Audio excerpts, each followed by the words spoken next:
If you study survival history long enough, you start to notice a pattern. The old ways were often brutally effective, stripped of gimmicks and built on real-world necessity. During World War II, millions of soldiers, civilians and resistance groups had to secure safe drinking water, with no guarantee of supplies, no fancy gear, and often under life-or-death pressure. These methods weren't theoretical. They worked because they had to. Before diving into the strategies, make sure you subscribe to the channel so you never miss the deep dive historical survival lessons we preserve here. What you're about to learn isn't recycled prepper talk. These are methods documented in field reports, diaries, wartime manuals, and decades of inherited knowledge from cultures that mastered water survival long before modern filters existed. And the surprising truth is that many of these techniques still outperform what the average person carries today. Let's start with the way boiling was weaponized as a primary filtration method when resources were extremely limited. Most people think boiling is primitive, but during World War II, boiling became a carefully engineered discipline. Soldiers didn't just heat water until it bubbled. They were trained to maintain a rolling boil for long enough to destroy bacteria, parasites, and viruses. In the Pacific, United States Marines used improvised double pot systems, placing a smaller metal container inside a larger one filled with water to keep the inner container's heat stable. Civilians in occupied Europe often boiled water with cracked ceramic pieces at the bottom of pots because the added surface area distributed heat more evenly and reduced scorching. You can apply this today when you're using unstable flames like campfires or makeshift stoves by creating a heat buffer. When using a thin steel cup over a fire, nest it inside a second container with water. It controls temperatures and prevents damage to your gear while still producing safe water. Another method that, carried over from ancient armies into World War II was solar distillation. And honestly, it often outperformed those poorly made portable filters of the era. In North Africa, both Allied and Axis soldiers actually documented the use of makeshift solar stills. They'd dig shallow pits, place their canteens or metal cups right in the centre, and then cover the hole with tent material, or sometimes clear film scrounged from supply drops. A small stone would create a low point over the collection cup, allowing evaporated water to condense and drip inside. Desert villagers had been doing variations of this for centuries, really. Its strength wasn't speed, but purity. Solar distillation strips away salts, pathogens, and even heavy metals. Today, you can replicate this method when you're near contaminated water, brackish pools, or, unreliable streams. A simple garbage bag, a hole in the ground, and a cup gives you distilled water. Something, frankly, that many modern filters still can't provide. Fermentation-based clarification became a quiet but powerful technique among resistance groups and isolated villages. This method is almost never mentioned in modern survival videos. In Eastern Europe, partisans added small amounts of fermented grain water or naturally fermenting fruit, peel, liquid to muddy river sources. The polysaccharides acted as flocculants, causing sediment, clay and impurities to bind together and sink. This wasn't guesswork. These communities inherited the technique from medieval water management practices. Today, the same principle applies when using natural flocculants like crushed moringa seeds, or even allowing fruit water mixtures to settle before decanting.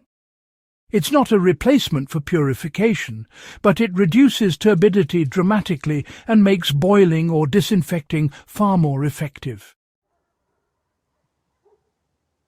Charcoal filtration, which has been used by ancient cultures for ages, actually became a real cornerstone for armies who found themselves cut off from their supply chains. During World War II, soldiers would often carry charcoal from burned wood, not only for cooking but also for treating water. Charcoal, when packed in layers with sand and cloth, could remove odours, organic contaminants and, well, a whole host of impurities. In the Philippines, guerrilla fighters came up with a clever approach, building multi-stage charcoal towers from bamboo sections. This method produced water that was clear enough for safe boiling, which, made a huge difference in survival. Modern activated charcoal filters actually work on the same principle, but interestingly, in emergencies, homemade versions can sometimes outperform those cheap plastic filters you see sold today. A really practical application is to pack crushed hardwood charcoal inside a clean sock, run water through it, and then, of course, boil that output. It's simple, but remarkably effective. The clarity and taste difference are immediate. Heat rock purification, which is actually an ancient technique, saw a bit of a revival when metal containers were scarce. In the early war years, especially among Soviet units and, remote island populations, people would heat stones in fire and then drop them into wooden bowls, bamboo segments, or clay pots filled with water. This clever method allowed them to bring water to a full boil without needing iron or steel cookware. And it also prevented chemical contamination from poorly made or rusted metal containers. If you ever lose your pot or, crack your canteen cup, this technique still works flawlessly. The key is selecting dry, dense stones that won't shatter and heating them gradually. Sand filtration, used since antiquity, prove more reliable than some of the early tablet-based treatments given to soldiers. Several World War II manuals recommended passing water through improvised sand filters before chemical treatment. Civilians in bombed-out cities often dug small sand filter trenches near riverbanks, allowing groundwater to seep through naturally purified. It's slow, but the output is honestly extremely clean. So, in a modern setting, you can actually create this by filling a bucket or, even a bottle with alternating layers of sand and small gravel. Then just run the water through before boiling it. The final method, clay pot and ceramic filtration, was really one of the quiet heroes of World War II water survival. Many regions still relied on these porous clay pots that filtered water drop by drop, removing pathogens through those tiny microscopic pores. In areas where ceramic production was disrupted by bombing, folks actually repaired old pots using tree resins to maintain functionality. It's a clever workaround, really, making the most of what was on hand. The principle is the same used in today's high-end ceramic filters. If you ever need a long-term, low-tech filtration system, unglazed clay pots remain, honestly, incredibly effective. Mix clay with fine sawdust, fire it, and you have a functional ceramic filter. The sawdust burns away, leaving purifying microchannels.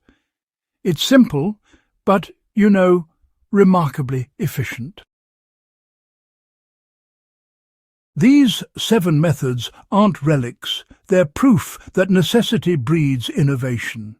And when modern gear fails, these historically tested techniques still hold the line. If you want more deep, documentary-level breakdowns of forgotten survival knowledge, make sure you subscribe, share this guide with fellow history buffs, and help keep these lessons alive.